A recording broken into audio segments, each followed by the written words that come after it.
Wala kang karapatan magsalita ng masakit kahit ikaw pa ang tumulong. Kapag tumulong tayo, tutulong tayo ng pusa, tutulong tayo ng buong puso, tutulong tayo ng bukal sa loob. Dahil masarap naman talaga ang tumulong kesa ikaw ang tutulungan. Remember the phrase? It's better to give than to receive. Kapag ikaw ang tumulong, kapag ikaw ang nagbigay, alalahanin na ang binigay mo ay para sa ikabubuti ng taong tinulungan mo.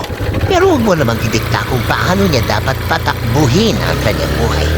Dito nagkakaroon ng conflict ang mga tulungan sa magkabilang panig. Kapag ang isa ay isinumbat na ang kanyang ibinigay at ang isa naman, feeling niya walang bayad ang tulong na ibinigay. Nagiging problema lang naman ang tulungan kapag ang feeling ng isa ay nagiging obligasyon na sa kanya.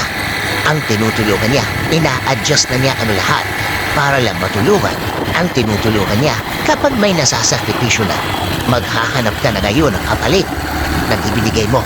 At ang isa naman, feeling ng tinutulungan, wala siyang obligasyon na magbigay ng sukle dahil ang alam niya, libre at walang balikat ng tulungan ang mangyayari.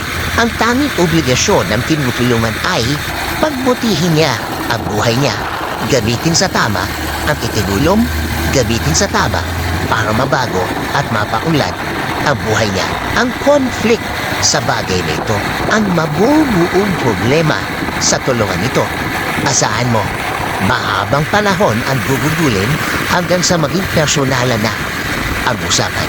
Hanggang ang mga nasasaktan na ay hindi na dapat nasasaktan dahil hindi naman sila kasali in the first place sa naging usapan. Payo ko, maging malinaw ang lahat. Kahit pa yan kakilala, kaibigan, pamilya o kahit best friend mo pa, lagyan ng limit ang sarili. Tulungan hanggang kaya. Tumulong habang tinutulungan ng sarili niya ang tinutulungan. Again, maging malinaw at maging bukal sa loob palagi.